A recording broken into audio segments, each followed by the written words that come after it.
The flame has lit up the world from within. All things, individually and collectively, are interpenetrated and flooded by it. You who mould the manifold so as to breathe your life into it, I pray to you. The first verse of the universe, pours forth like a sea of mystery. Out of the void, unmanifest silence, space-time comes into existence, unseen shaping, swirling, unfurling. Hydrogen, helium, divine is revealed within galactic whirlpools. As energy flows in, a star collapses, supernova explosion, a cloud of cosmic debris, drawn together by gravity, by the mystery of attraction, primordial bonding, universe action, stardust swirling, swarming gases, organizing and forming masses. See, the sun is the one that spun the 9 others, give birth to Mother Earth and her sisters and brothers. Mercury, Venus, Mars and Jupiter, Saturn, Uranus, Neptune and Pluto, everyone is the sun. The sun is the one, everyone. Everybody better wake up. And the earth gave birth to continents and oceans, shaping and shaking in waves of emotion, crashes of lightning, bombarding and striking, exposing the globe as it glows like a strobe, and setting the stage for the first cell of life. So simple, so basic, so primal that I place it at the top of the chain from which all life sprang. More forms adorn the earth as they bring diversity, dispersing the song of creation. Sing in the dawn, sing along in celebration. I just want to celebrate life. I just want to celebrate earth. I just want to celebrate the cosmos. I just want to celebrate. The sea comes alive, starts to thrive with new life forms. Storms swept the planet, plants crept on granite enchanted by the sun's solar power. The earth gave birth to green leaves and flowers. Lava flows, mountains rose, tropical islands, forests and meadows, fed by the freshwater streams, the veins, heavenly rains drain back to the sea. The fish are set free as they swim onto sand. Fins turn to limbs and they limp onto land. Amphibians, reptiles, new styles of creature, seeing through new being the range of her features. The earth, your mother, gave birth to eyesight. Looking within as she spins in the sunlight, on to the dawn, to the day of the dinosaur. Pterodactyl soars, Tyrannosaurus rex, towering, devouring, so who's up next? Mammals and primates, all life interrelated, divinely created. So don't you think it's time we celebrated? I just want to celebrate life. I just want to celebrate earth. I just want to celebrate the cosmos. I just want to celebrate. So when I was thinking about what I was going to talk about tonight, I was really impressed by the beautiful description of what I was doing that Vika put on the leaflet, and so it seemed to fall into 3 sort of categories, which kind of, I suppose my work falls into those categories. And the first one, she spoke about the spiritual arm of the environmental movement, and so I'll begin by. So for me, my involvement in environmentalism happened very suddenly. It was in August of 1979. I was living up in Nimbin. I started a community, we had started a community of Buddhist meditators. We built a meditation centre in the forest, and we decided that we were going to be caretakers of the meditation centre and organise meditation retreats for the rest of our lives, and grow our own food and build our own houses, deliver our own babies. And we were well into doing that. We had, in 1979, we had, I think, 10 babies under the age of 3 on our land, and we'd built the preschool, and everything was just rolling along beautifully, when somehow I found myself mysteriously sucked into what years later we realised was the first direct action in defence of rainforests, not only in Australia, but as far as we know, anywhere in the world. And at that time I had no interest in ecology. There really was no environmental movement to speak of in those days, and I was just there because some neighbours had appealed for help at the Channon Market the day before, saying that the Forestry Commission was coming in to log this precious rainforest. And I went along because I was into neighbourliness and building up, relationship with the neighbours. And so even though I'd lived about 8 kilometres from this forest for 5 years then, I'd never visited the forest in question. I didn't know that there was rainforest in Australia. I didn't know what a rainforest was. But when I went there that day and stood between the police and the bulldozers and this exquisite forest, something happened to me that I still haven't recovered from, and which it's hard to describe, but I mean it was certainly an epiphany in my life. And as I then moved away from living in that community and ran away with the ecology circus, and tried to think about how to proceed with this, it became clear to me that for me this was a very spiritual matter, something very spiritual that happened to me, but most of the people in the environmental movement didn't see things that way, and certainly the community at large didn't see things that way. And it seemed to me that one of the ways that surely we had to work was by connecting these things, spirituality and ecology, together, and that whereas it was probably unlikely that many people were going to have that kind of spiritual conversion experience that I'd had in the forest that day, it seemed that there were growing shoots of ecological sensibility and concern in all of the spiritual traditions, and that if those could be nourished, that seemed to be a really good way to proceed. So the first place that I started was with Buddhism, because that was the religion that I was the most familiar with, and with some friends we started something we called the Dharma Gaia Trust. So Dharma is the Buddha's teaching, Gaia is the Greek goddess of earth, and so this is bringing together the Buddha and the earth. And so we would challenge Buddhists. You know, the Buddha was born in the forest, he was enlightened under a tree, he spent his life in the forest, he died under a tree. Why do Buddhists sit inside all day? You know, and also finding other parts of the Buddha's teaching that would indicate that were he alive today, he would surely be an ecologist. And so the Dharma Gaia Trust in particular, we looked for places where Buddhists in Asia, especially Buddhist clergy in Asia, were engaged in any ecological activity, and then we would try and support that, especially by raising funds for those activities in the United States and Australia and elsewhere. And so, for example, the Reverend Dhirananda in Sri Lanka was the abbot of one of the ancient monasteries, more than 1,500 years old. And in Sri Lanka at that time, nature was under such attack that there were certain species of trees whose survival in the world depended on the fact that they existed in the sacred grove associated with monasteries like this one.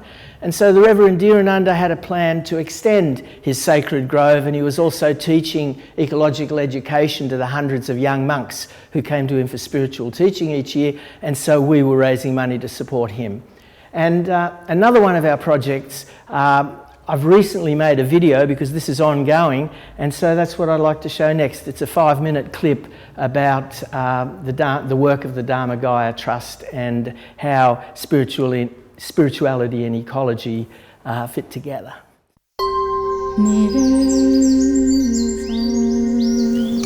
Hi, I'm John Seed from the Rainforest Information Centre.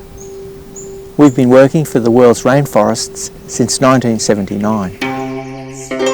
In the year 2000, we funded some Buddhist forest monks in Thailand who were saving rainforests by ordaining trees. By wrapping cloth around the tree and performing a ceremony, the tree was ordained as a monk, and the woodcutters stayed away.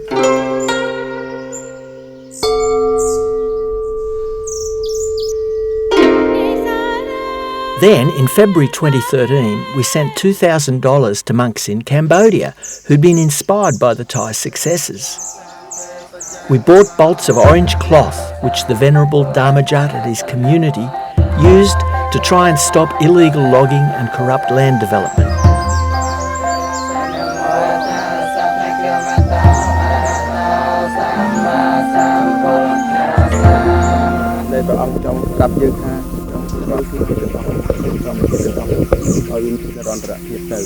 We flash these trees. We plant these trees, For it is a father for it is the fathers of the forest. of the forest. ពិម៉ាំងរុក្ខាំង ពិម៉ាំងរុក្ខាំង សាសនៈរុក្ខាំង Now, in August 2013, we're trying to raise $5,000 to support the Buddhist monks of the Prolay Temple in Cambodia. They are defying the plans of the Cambodian and Chinese governments to dam the Areng Valley. If completed, this dam would flood their temple out of existence, destroy the lives of over 1,000 indigenous people who will be relocated to a barren area in the path of a wild elephant corridor, and flood part of the cardamom rainforest, the largest remaining forest in mainland Southeast Asia. There are presently 88,000 signatories on a petition to the Chinese company and authorities. Please add your voice to the growing movement requesting them to rethink this uneconomic dam. The Areng Dam would spell catastrophe for rainforest species by inundating their habitat. Only about 100 of the highly endangered Siamese crocodiles remain worldwide, and most of them live in the Areng Valley. From an economic point of view, the project makes little sense, as its costs would exceed its benefits for the country. Up to 20,000 hectares of rainforest would be flooded, half of them in the central cardamom protected forest. The lost habitat is one of the most important biologically diverse areas in Cambodia, with more than 270 animal species recorded in the valley, of which 31 are globally threatened. Among these are the Asian elephant, the clouded leopard, the Siamese crocodile, the dragonfish, and white-winged duck.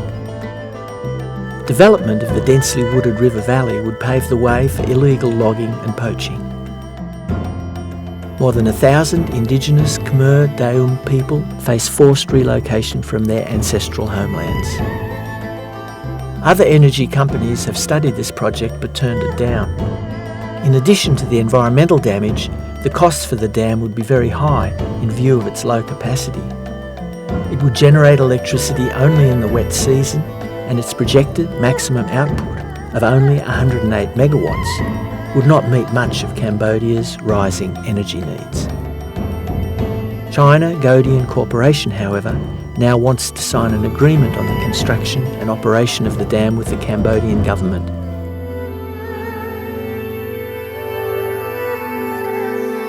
I guess the trouble with saving things is that they're only saved until the next development proposal comes along, but so far so good. The government, there was such an uprising within Cambodia, the monks had tremendous sway there, that the government has said that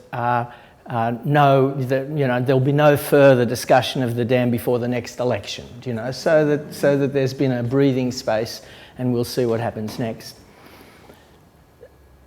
So within Christianity, the part of ecological Christianity that I was the most involved with was the work of Thomas Berry, who some of you will surely have heard of. He was quite a famous Catholic theologian, and in the autumn of his life, he discovered that in fact he was a geologian, that his attention turned from a kind of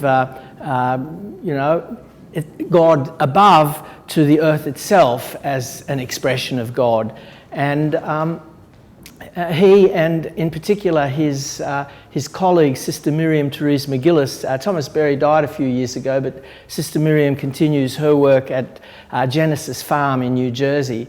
And they have been looking at ways of honouring the earth itself as if the earth was God, as if the earth was deserving of all of the kind of worship and all of the respect that Christians direct towards God. And so I feel that they've been incredibly important movers within that community.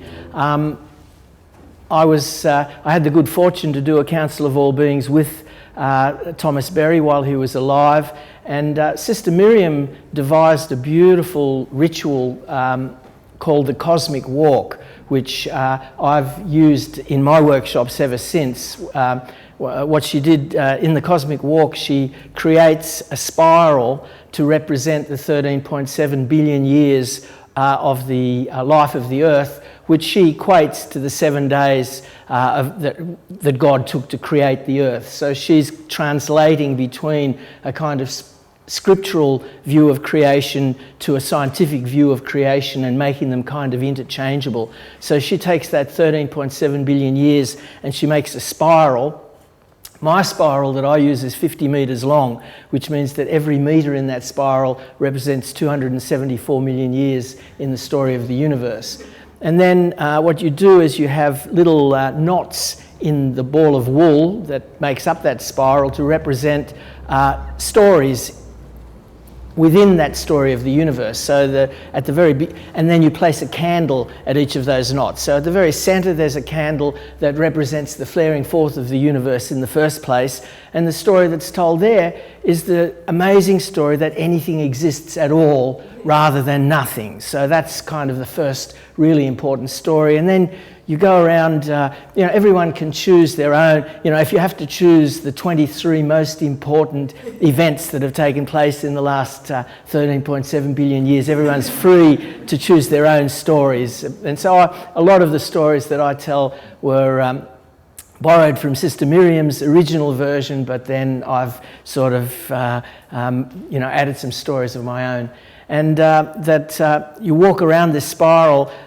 First you light the flame in the centre to represent the flaring forth of the universe, and then whoever's walking the spiral, which I usually ask the youngest person in our group, whoever that is, to walk the spiral, lights a taper from that first flame and walks around lighting each candle in turn as the story of the universe unfolds and this spiral of light comes into being. It's a very beautiful and moving ritual. And as you get towards the end, you realise that you're only, less than 50 centimetres from the end, and it's still dinosaurs, and there's no sign of anything familiar at all yet. And so it's very humbling to sort of see, just that there actually isn't a candle thin enough to accurately depict the human story within this kind of framework. My own heritage is Jewish, and so I've also been involved with the Jewish community, especially in the United States. I've worked with Rabbi Seidenberg in California doing workshops on Judaism and ecology and looking in the Jewish texts for ecological inspiration and so on. But perhaps the most interesting in many ways, the most interesting of these, looking for the overlap and nourishing the overlap between spirituality and ecology, the most interesting of these projects concerns the Hindu religion, and I've got another short film to show you about that.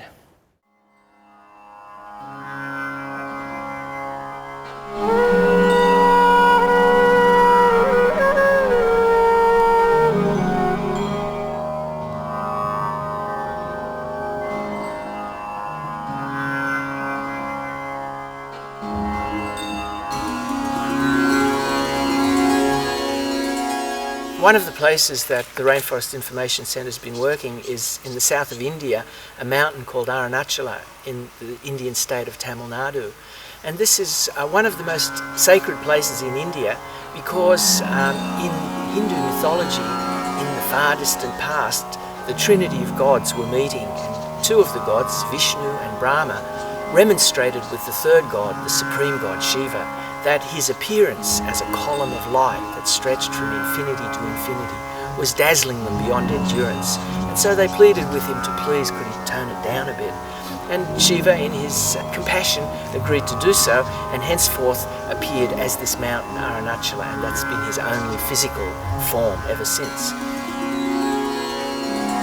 As a result of this, a vast temple was built there covering more than 23 acres, and pilgrims by the millions have thronged there from all over India and all over the world for century after century.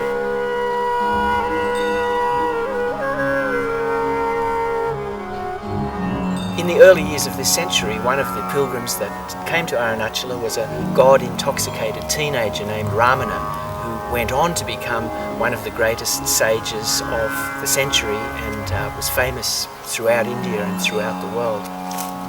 And it was always his claim that it was the mountain that was enlightened and not he.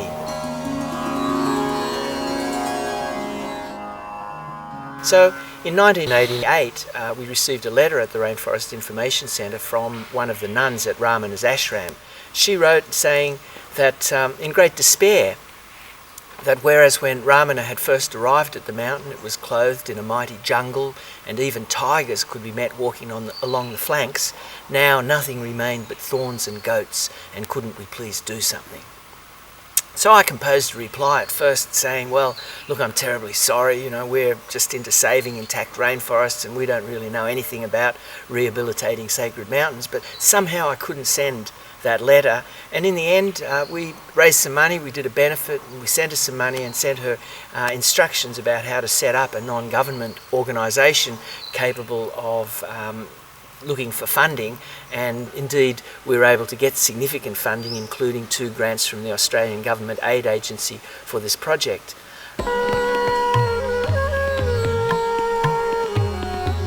It was her dream, and so it became our dream, just 2 or 3 of us, that we should have a hill again forested as it was before. We formed a small group called it Arunachala Reforestation Society. A couple of years later, my friend John Button and his partner Heather Batch went over there, and they spent most of the next 7 or 8 years working with the local people and reweaving Shiva's robes. The actual starting point was a deep ecology workshop, a Council of All Beings with John Seed, that was held on my land back in Australia. It was one of those absolute deluges of Decembers, I think we had 20 inches or something like that in the night. And between the downpours, John could see heaps of what we'd been planting, and that had been the regeneration of classical North Coast degraded pasture and banana land. And he said, well, have you heard of a mountain called Arunachala?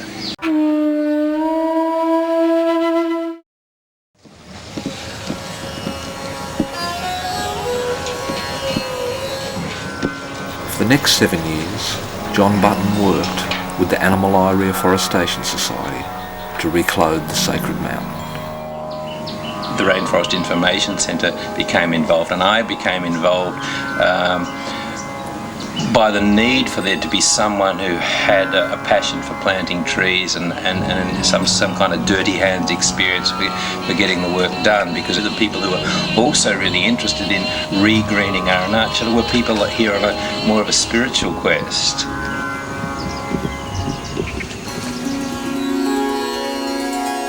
Planting trees under these conditions proved incredibly difficult and labour intensive. That at one time there was over 500 men and women working in the period following the monsoon, which is the only time that trees can be planted on the mountain, and so it was a bit like building the pyramids or something like that. It was quite incredible. Because of the extremely harsh climatic conditions, rivers of mud come pouring down the mountain after the rains because there's no trees further up to stop them, and these blistering hot winds from the desert plains come scorching up the side of the mountain in the summer.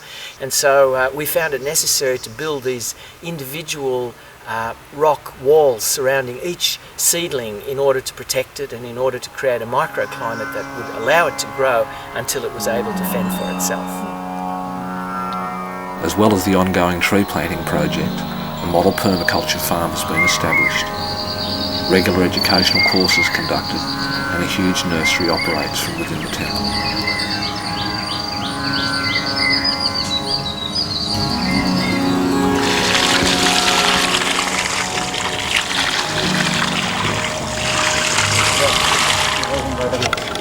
One of the local people suggested that it might be a good idea to approach the temple authorities to see if we could actually raise our nursery in the main temple itself. Now it just hadn't clicked. I mean, the temple here is the heart of this community. In every South Indian town, the main temple is physically as well as spiritually, it's the centre of the town. And everybody comes through it not only for their religious rituals, but as a part of their daily, just the daily flow of their lives.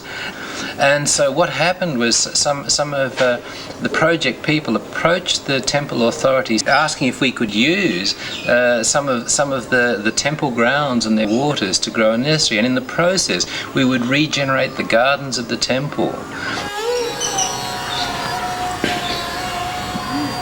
And now that nursery, which grows sometimes 200,000 or 300,000 seedlings a year, it provides both for our plantings way beyond the temple, on the mountain, at these various sites around the mountain, but also they get distributed right throughout the community. Even the forestry department comes along and takes away our seedlings because they don't grow them as well themselves. The chief administrator, for example, recently came forward and asked for several thousand seedlings for regenerating gardens in other temples around the district. Now, I don't know what that all means in the long term, but there's something really significant as far as I'm concerned if this project can actually regenerate a part of that old cultural tradition, which is the association of trees and temples, plants and temples. And that maybe is one of the most significant things that happens, because ecological awareness is increasing everywhere around the world, including in these local communities. But actually associating that environmental awareness with spiritual awareness and with regenerating the old relationship with the divine, that is equally important as any physical role we might play, I think. According to the tradition, people believed that the fastest way to get enlightened was to walk clockwise around the mountain. And so hundreds of thousands of people would be walking around the mountain, especially under the full moon. But not many people were caring for the trees. And so I felt that this was such a spiritual task to be reweaving Shiva's robes, that I started to say to people that actually nowadays a faster way to get enlightened was to look after these trees, to water them, to protect the trees, that if Shiva had wanted to appear in the form of an eroding, muddy, barren piece of rock, he could easily have done so, but he chose to appear as a mighty jungle, and that it was a sacred task to allow his costume to return. And I went around, like many of the pundits in that part of the world, preaching this gospel. And but one day I woke up early in the morning, beset with doubts and trepidation, because I realised that I hadn't really checked this with Shiva. That how arrogant of me to just assume that I could speak in this way. And so, in considerable turmoil, I made my way to the mountain and climbed up some way up the mountain and sat.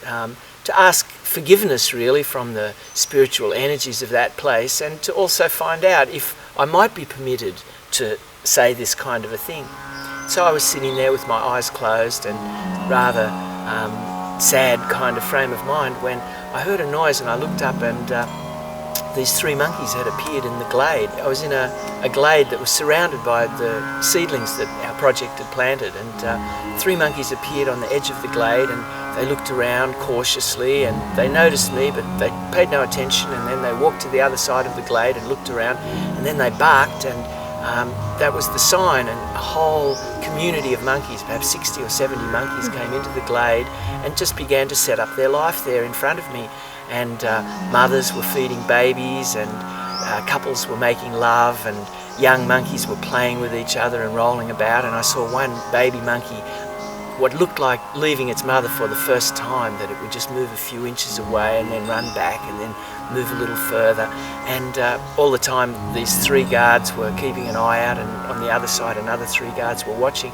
And it must have been for half an hour that I was privileged to see their whole life presented and before me in a way that I've never really seen since. It's one of the great experiences of my life with wild animals, and I felt this great blessing that Shiva was indeed satisfied that we were making habitat for the monkeys, and that this was permitted to call this a sacred task, and that we are worshipping Shiva by planting these trees and bringing the trees back to the mountain.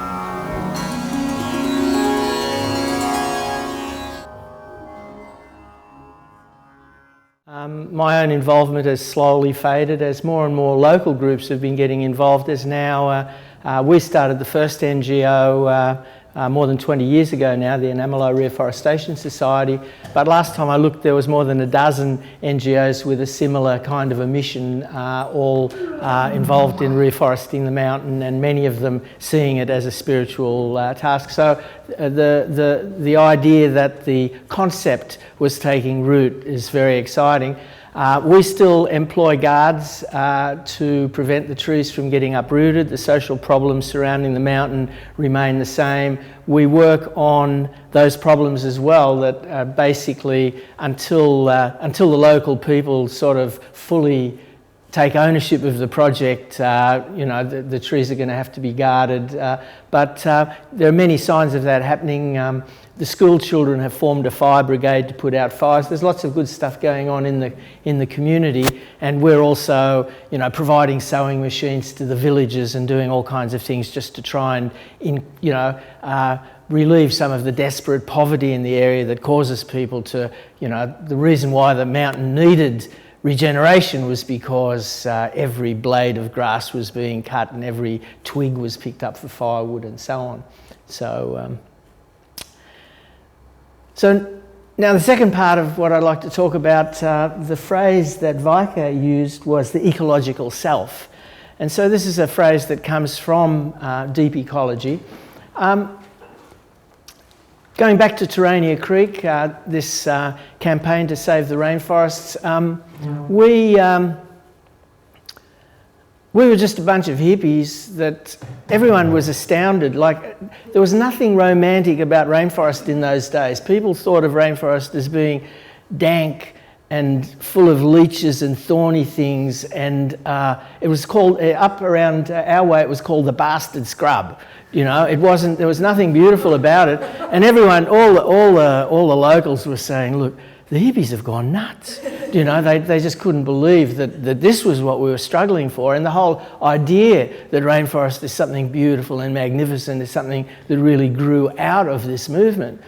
But our passion was such that, and I have to say that I think in those early days, the society had not yet developed any antibodies to the kinds of theatrical things of people climbing up into trees and standing in front of bulldozers. So it was really easy to be the first item on the news every night and in the front page of the newspaper and so on. But for one reason or another, we were able to get our story and our feelings about this across to the people of New South Wales. And in less than 2 years, an opinion poll found that more than 70% of the people of New South Wales wanted an end to rainforest logging, and Neville Wran's government then legislated a series of national parks from the Border Ranges down to Barrington Tops, and that included the Nightcap National Park, which included Terania Creek Basin and the few hundred acres where we had been playing around, getting arrested and so on for a couple of years. And so this was, as you can imagine, a very inspiring start to life as an activist, and we became sort of the world's experts in this kind of thing. So the following year, it was no surprise really to when a group then known as the Tasmanian Wilderness Society, run by a dole bludger called Bob Brown, invited us to come down to Tasmania to set up a blockade to stop the damming of the Franklin River and the flooding of the temperate rainforests. That became the largest direct action in Australian history. More than 3,000 people came from all over the country. More than 1,500 people were arrested. And once again, the dam wasn't built, the national park, an eventual World Heritage listing. And then 2 years later, the same thing happened with the tropical rainforests up in far north Queensland, the Daintree, Cape Tribulation.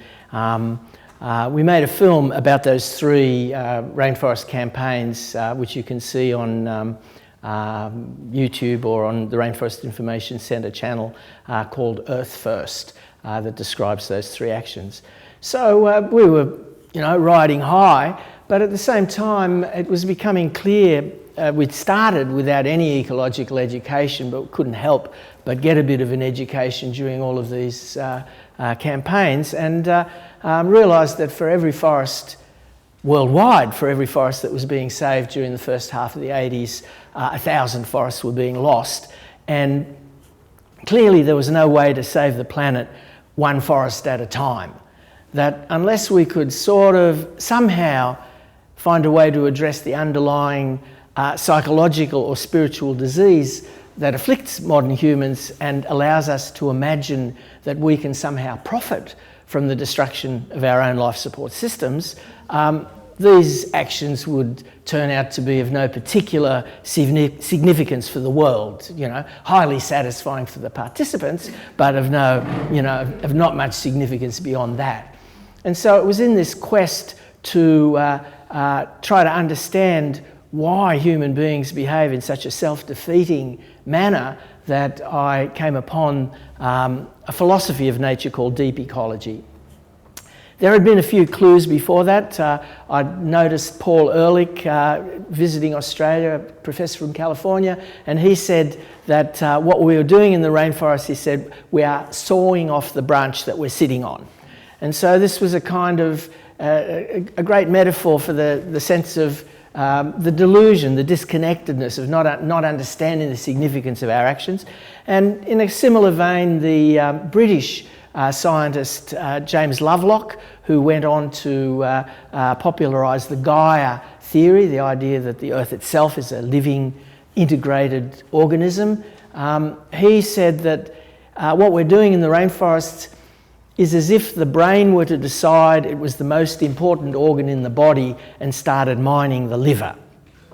So once again, you get this picture of this highly intelligent, technically adroit brain, but so disconnected that it doesn't understand that it inhabits the same body as the liver and making this terrible mistake. So deep ecology, finally a body of understanding that satisfied my search. The term was coined by the late Arnie Ness. He was a professor of philosophy at Oslo University, and he said that underlying all of the symptoms of the environmental crisis was the illusion of separation between human beings and the rest of the natural world. The illusion of separation. Back in those days, some people would say, what do you mean illusion of separation? Surely this is a real separation. And then I would just answer, please hold your breath for 10 minutes and think about it a bit more. So basically, it sounds like a spiritual kind of a proposal, the illusion of separation, but actually it's just a very biological, physical thing. We are inextricably embedded in this world. We have no independent existence. What happens to this world happens to us.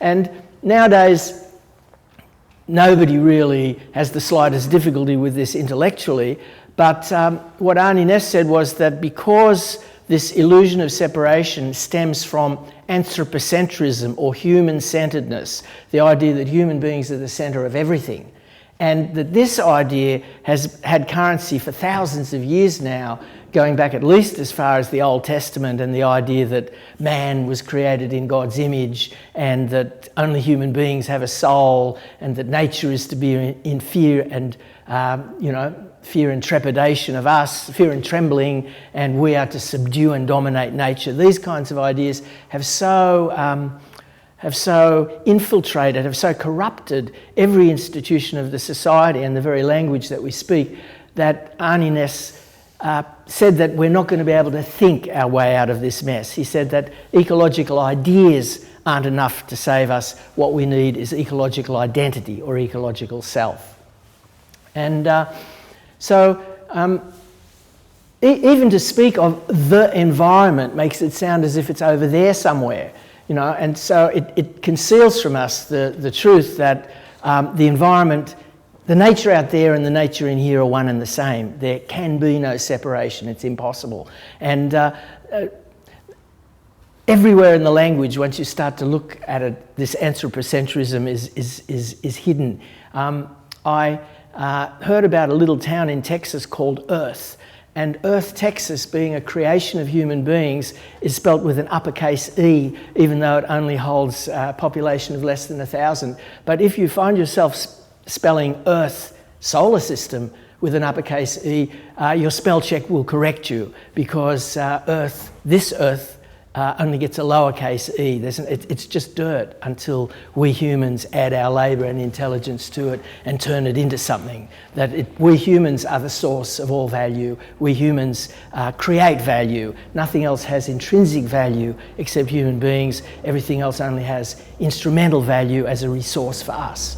So these kind of ideas, Arnie Ness said, make it impossible for us merely just to have a new idea and to change things. And so he said that in order to nourish our ecological identity, which is hidden from us, which is buried beneath our social identity, that's usually all that we, when we introduce ourselves, we don't introduce ourselves, I am a breather, that these things are invisible. In order to nourish this ecological identity, Arnie Ness said that what we need are community therapies to heal that illusion of separation, to heal our relations to the widest of all communities, that of all living beings. And so in the mid-80s, I met the next turning point in my life was a meeting with Joanna Macy, a Buddhist professor from the United States who was in Australia doing workshops she called then Despair and Empowerment. And we brought together the incredible understanding of personal dynamics, of personal change, of how change takes place in human beings. That was her work, with the philosophy of deep ecology, which I was kind of championing, I suppose, in those days, and we created our first attempt to find these community therapies that Arnie Ness was talking about, and this was the Council of All Beings that Vika mentioned. And in 1988, a book that we wrote with Arnie Ness, Joanna Macy and I, called Thinking Like a Mountain Towards a Council of All Beings, was published by New Society. That's out of print in English at the moment, but I'm going to pass around a sign-up sheet because I still offer these workshops, and anyone who'd like an invitation the next time a weekend workshop like this comes along, if you leave me your email, I'll let you know about it. But I'll also, anyone who leaves me their email, I'll send you a link to where you can see the text of this book online. That's the only place. I mean, you can probably get it secondhand on the internet as well. But it's now been translated into more than 12 languages, and just earlier this year it was translated into Mandarin, and it's being published in Mandarin. So that could be kind of exciting. We'll see. So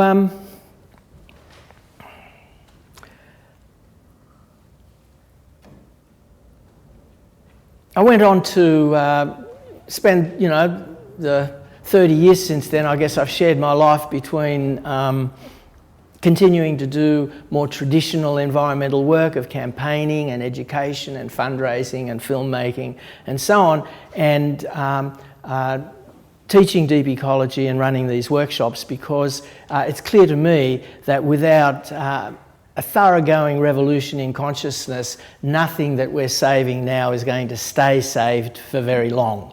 That everything is still on the chopping block, and so I haven't any reason to believe that my work or anyone's work is actually succeeding very rapidly in creating this revolution in consciousness, but it's clear to me that without this, none of the other pieces are going to make any sense. And so plus it's my own spiritual practice that the work that Joanna added to this was despair and empowerment, and I'll speak about this as the third part of this talk. But what she showed me is that we can transform by facing our despair honestly and by expressing our despair in a safe container of other people doing the same thing. We can transform that despair into empowerment, and that's why unlike many people in the environmental movement, I don't get burned out, and I'm in this for the long run because I think that the news is so bad so often that if you want to remain effective as an environmentalist, you have to have a spiritual practice of some sort that's going to take care of you, because otherwise you're just going to fall by the wayside, as so many are falling. So experiential deep ecology, ecological identity. What I'd like to do is to invite us to share a 5-minute exercise, because it's like this isn't something that can really be understood except experientially. And so this is, a tiny experience, but it will give you a slight taste of what this work is about. So for this exercise, I'd like you to find a partner, someone sitting nearby.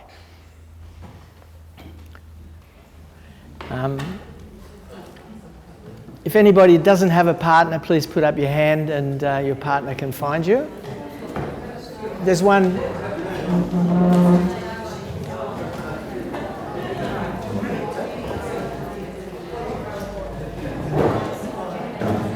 Does everyone have a partner? Anyone without a partner? Okay, so now I'd like you to take this person's left hand in your left hand and close your eyes. Take this person's left hand in your left hand, close your eyes, and begin to explore this hand as if you've never touched anything like this before, and you're trying to understand, what is this thing that I'm touching? So with as much innocence as you can muster, feeling the texture, feeling the different parts, the soft parts and the hard parts, the skin, the nails, the knuckles, the bones, the sinews,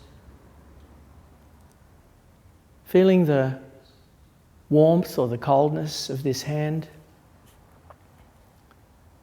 the moistness or the dryness, and see what you can learn about the person whose hand this is. Is this hand got calluses that would indicate the use of tools, or would this seem to be a hand more familiar with the computer keyboard? And also, what can you learn from the way that this hand is exploring your hand? Is this a timid hand or a bold hand? This is a human hand from planet Earth. They don't make them like this anywhere else. So now greet this hand, and through this hand greet humanity. Greet the humanity in this hand. And continuing to explore this hand, let it take you back into its history and see if you can feel the hand of a child. This hand once belonged to a child. Smaller than it is now. Less confident, perhaps. I've heard that in just 7 years, every cell in the body is replaced. So it could be that there's not a single particle in this hand that was there in the hand of the child, but still we trust that it's still somehow the same hand. And so once again, greet this hand, and through this hand, greet the children. And continuing to explore this hand, let it take you back again and see if you can feel the hand of a tiny baby, a newborn baby, reaching out to explore its world for the first time. Hard as it may be to believe, I assure you that this hand once belonged to a tiny baby. Clumsier perhaps, not armoured, a very sensitive instrument, exquisitely fashioned to explore its world. Now continuing to explore this hand, let it take you back further still and see if you can feel the hand of a non-human primate. This hand existed before there were human beings. Feel that strong opposable thumb fashioned by swinging from branches. these strong yet sensitive fingertips, able to judge the ripeness of fruit, able to pluck the fruit from the tree, able to groom its fellows. And going back further still, can you feel the hand of the reptile? Before there were any primates, this hand belonged to a reptile. Can you feel the claws of that reptile buried in these wimpy fingernails? And going back further still, let this hand take you back into the ocean from which it emerged and see if you can feel the fin of a fish, the fin of millions and billions of generations of fish. This person, when they were an embryo in their mother's womb, they developed vestigial gills. This is not just another story. This is the true story of this hand. The blood that circulates through this hand, the salt in the blood of this hand, is intimately related to the salt of the oceans from which it emerged, from which it was fashioned. And now, touching this hand but no longer moving, just barely touching this hand, let it take you back and back and back, and see if you can feel the very dust of stars out of which it was fashioned. Tiny bits of the Milky Way galaxy that have been weaving themselves into countless different forms through endless aeons of time, and now present themselves to you as this human hand on planet Earth. So now open your eyes and thank your star being buddy.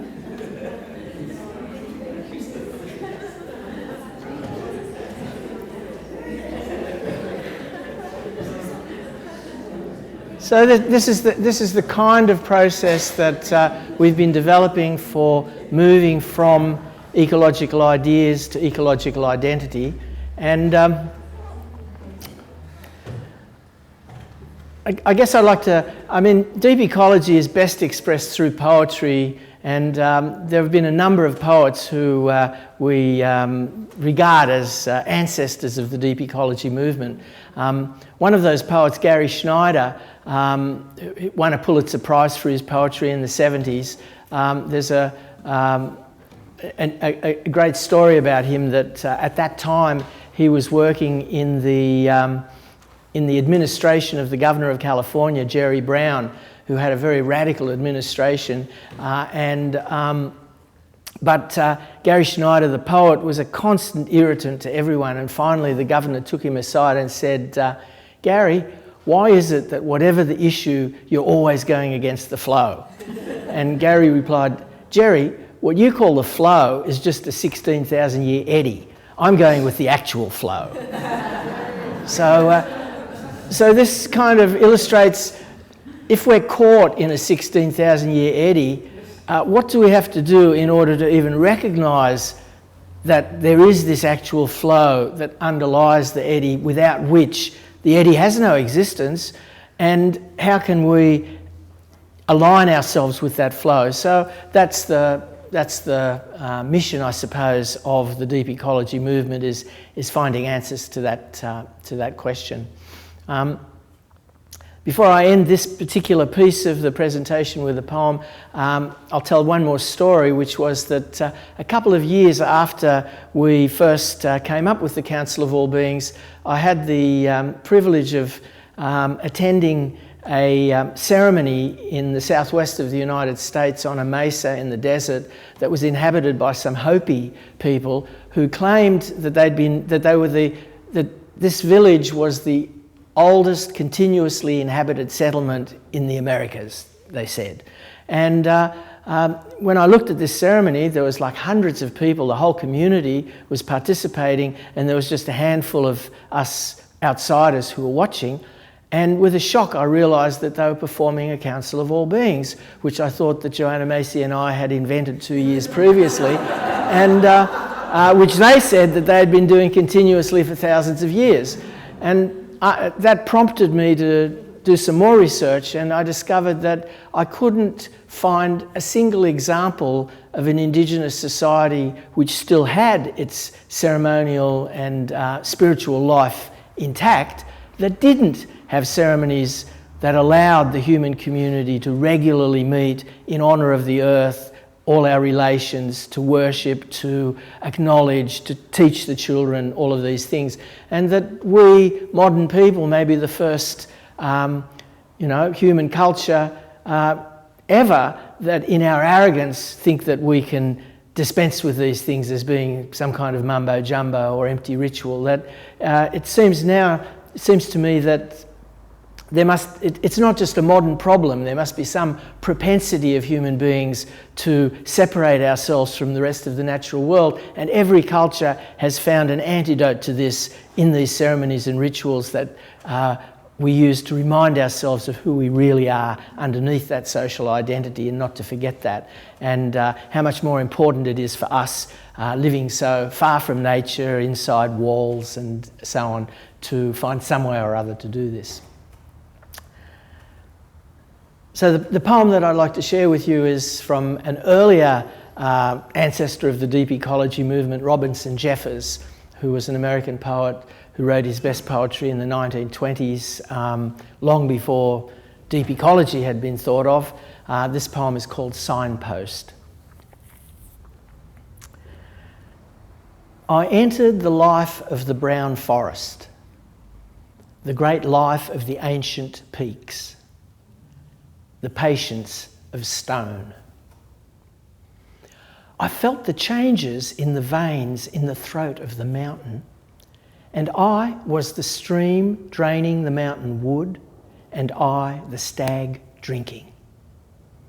And I was the stars, boiling with light, wandering alone, each one lord of his own summit. And I was the darkness outside the stars. I contained them. They were part of me. I was mankind also, a moving lichen on the cheek of the round stone. They have not made words for it. To go beyond things, beyond hours and ages, and be all things in all time. In the motionless and timeless centre, in the white of the fire, how can I express the excellence I've found? So Robinson Jeffers. So what I might do is to pass this around now while I'm doing the third and final part of my presentation.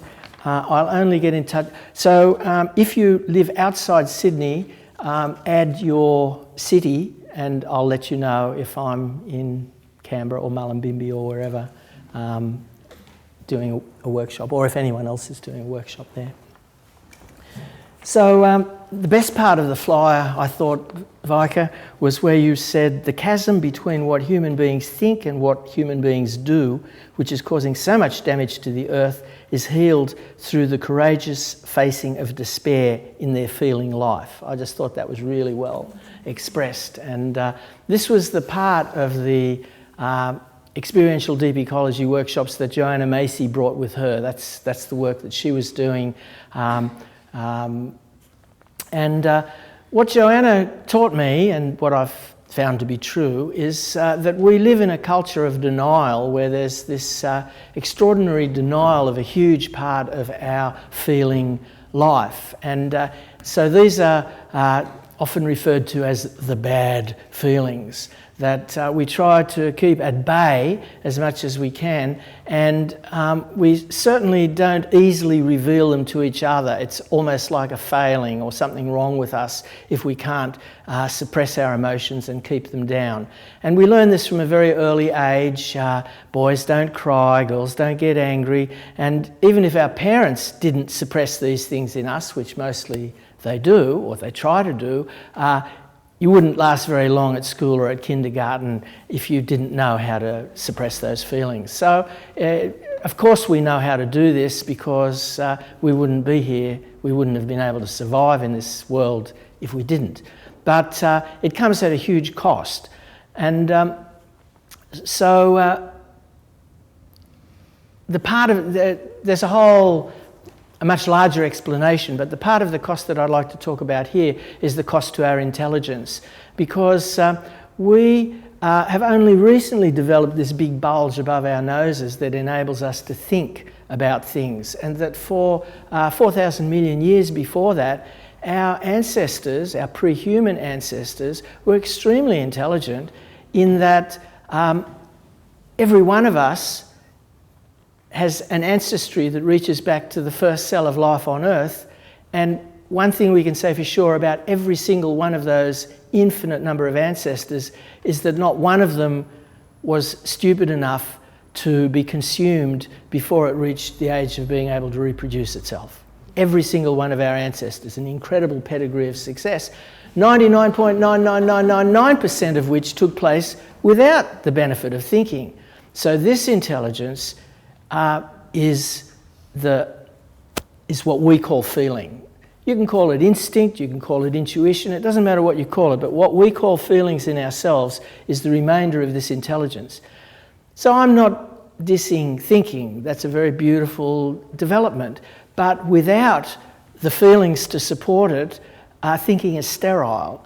That I used to believe that what I had to do as an environmentalist was to raise awareness, that if everyone understood what was going on, it'd all change.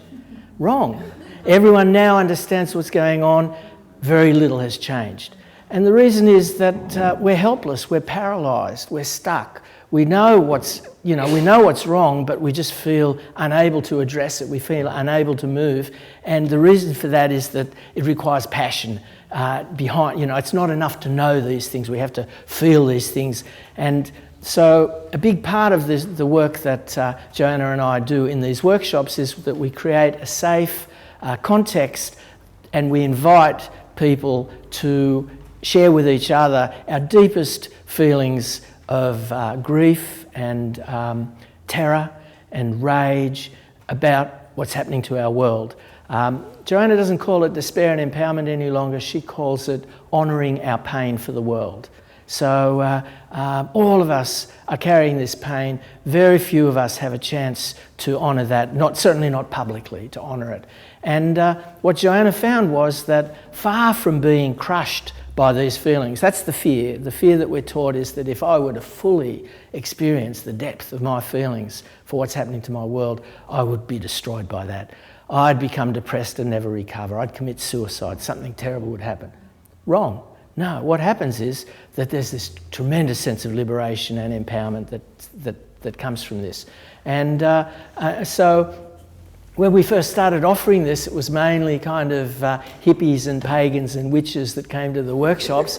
But more and more, it's environmentalists, because the word's getting around that if you want to avoid the kind of despair that's endemic to the environmental movement, the way to do it is by facing that despair in the company of other people facing that despair, and then you get, I don't know, probably only a month or 6 weeks before you have to really, basically it's not as though, I've dealt with my despair and now it's something that you have to find a regular way of meeting your most dreaded feelings face to face and seeing that, seeing who comes out the other side.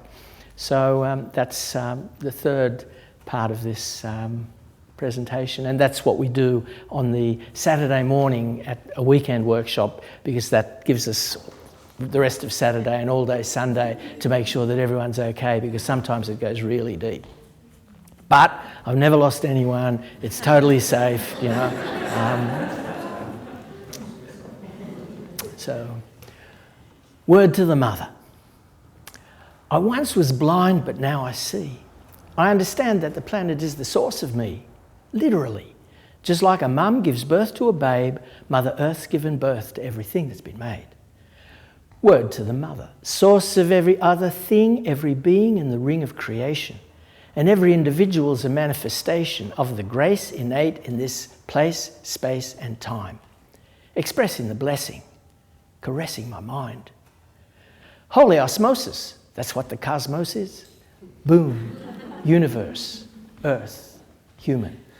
From the beginning, the spinning universe possessed a spiritual interior inside the manifest. Blessed with a blast from the past free at last as the Big Bang rang, sprang, sang from the start through the void.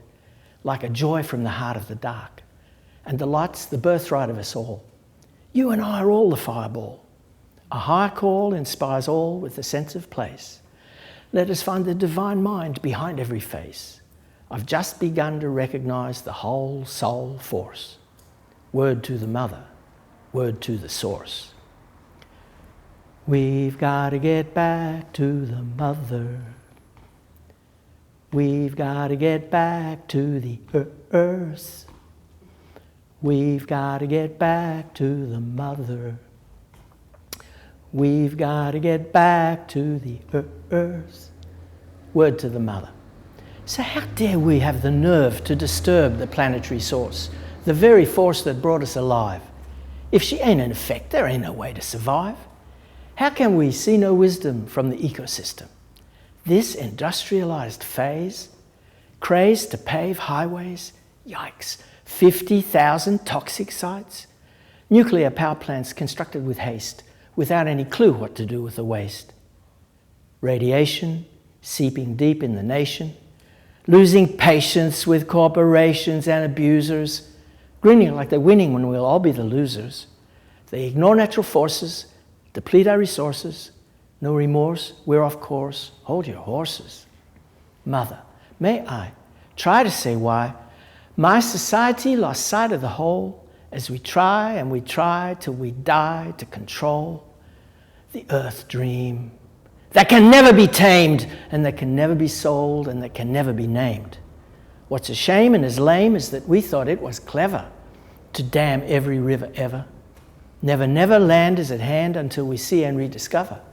There ain't no other. It's absurd to have to say it, but word to the mother. We've got to get back to the mother. We've got to get back to the earth. We've got to get back to the mother. We've got to get back to the earth. The story of the mother, as I reminisce, was enough to make this brother eco-feminist. How can we limit the limitless exponential growth potential? Economy is secondary, Earth's essential. The mother exists in every wave on the sea, in every bird in the sky, in every leaf on a tree. Community, unity, you and me, family, all of us children born of 4 billion years of the blood, sweat and tears of the earth. We need to let her be, let her go. Set her free, let her fly, let her flow, let her grow and unfold the way the mother intended. Activities that damage the earth must be suspended. Listen, because we're missing what the mother's advice is. She'll help us deal with ecological crisis. She's mightier than Aphrodite or Isis, and twice as creative illustrative of the point. When the earth gives birth to the now. Still, we try to milk every sacred cow. We need to chill until we see that no creature is my enemy. They're all kin to me. Earth is the remedy for the malady. She's the truth at the root of reality. The elements of my bones are left over from the swirling stardust of a supernova. Made by the earth and the breath of the one, reigns in the veins, in the flames of the suns. In the heart, each part contains the sum of the whole. Earth body, earth spirit, universe, soul. Word to the mother. You gotta love her. We've gotta get back to the mother. We've gotta get back to the earth. We've gotta get back to the mother. We've gotta get back to the earth. Thank you.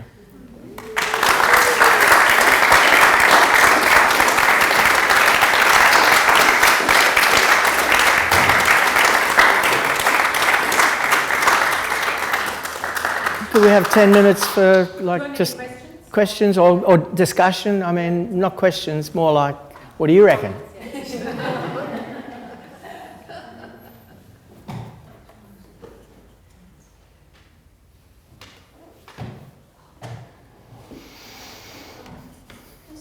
Do you feel that you are learning a lot from Indigenous cultures? That what? Have you connected much with Indigenous cultures here? Only when we found ourselves both working on the same environmental issue, you know. So at Middlehead, all of a sudden, a new tent appeared full of young Aboriginals, and we said, "What are you doing here?" And they said, "The elders sent us to protect the cave." And we said, "The cave?" You know, so it was just like, and so that's how we became friends, you know, like we didn't know there was a cave. We were there to stop the sand mining, you know. So from time to time there has been that kind of overlap, and of course many people that I'm associated with, that's what they do, is that they work on Indigenous issues and so on, but that hasn't been my own path. You know, when I think of deep ecology, I can connect it with rainforest and forest, but deep ecology in the middle of the city, where it takes you an hour and a half to get from Central Station to Balmain, you know, it's harder.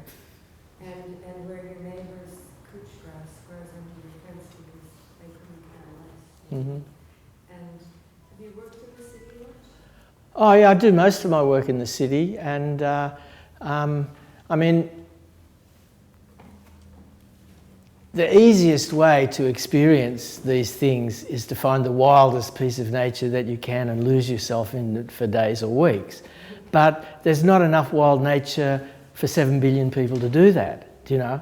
And so we have to find a way to redeem the city, you know. And so a lot of the processes that we use, like one of my favourite city processes is that when I'm just feeling lost and confused and can't quite remember what is, you know, why I'm here and what's going on, if I can remember to exchange breath with couch grass or anything green, and to remember that this ancient cycle of partnership between we breathers and the photosynthesizers, you know, and that's one of the candles on the spiral of the cosmic walk, is that incredible moment when the first environmental disaster was created by photosynthesis, and all of this toxic oxygen was released into the atmosphere by photosynthesizers breathing in carbon dioxide, and there weren't any breathers around in those days to reduce the oxygen back into CO2. And so I just kind of remember that story, but I physically find some green thing and imagine that each out-breath of mine is an in-breath for that, and vice versa, and that just fixes me up, you know. And that so we're trying to find things that you don't have to go out into Borneo or anything like that in order to be able to discover, because Borneo can't afford it. Yeah.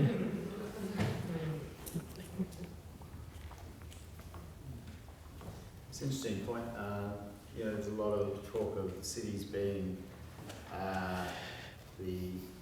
almost a central or significant part of, you know, sustainability. If humanity is going to pull itself together and learn to live in harmony, it's going to have to do it in the cities, because most of us are here in the cities. Yet, stuff that I've been involved in this space doesn't talk about deep ecology a lot. It's often architectural, or it's engineering-centric sustainability. It's great work, you know, it's solar and renewables and some really amazing, inspiring work, but it doesn't seem to be, that I've seen much of this type of influence in, you know, City of Cities, which just do some great stuff relative to many cities.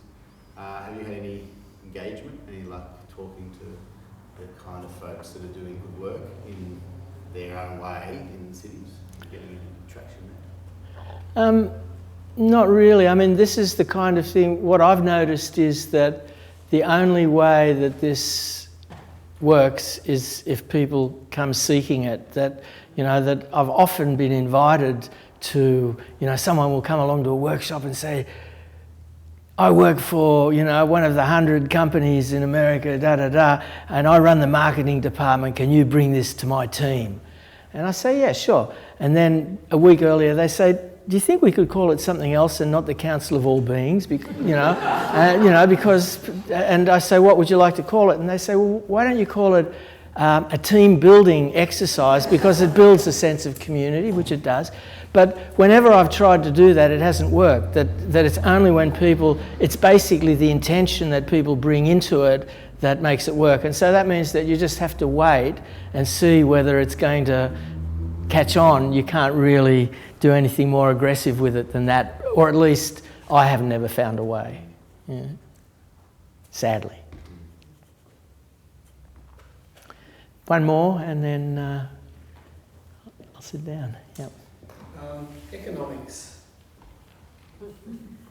Joe Hockey, the world we live in is always telling us that it's all about growth. It's just growth means more jobs, more income, better living standards, etc., etc., etc. And you've got to consume more if you want to play your part. I can't reconcile this really with deep ecology. No, well, they're two different religions, And I wrote in fact, the last sort of, major article that I wrote was for the University of Western Sydney social ecology text, and I called it The Religion of Economics, because I think part of the answer to this that I can see is to unmask, part of the power of that economic paradigm is that it's successfully masked itself as being secular. And not only secular, it's the only one of the humanities that has its own Nobel Prize. So, but it's not a science, it's a religion, and it's based upon really unfathomable religious tenets like infinite growth is possible on a finite planet, for example, And so, I think that if we could unmask the religion for what it is, then at least it'd be a more level playing field, something. But anyway, I don't see much sign of that. That didn't turn out to be a bestseller or anything like that, but yeah. Anyway, so thanks so much for inviting me along, and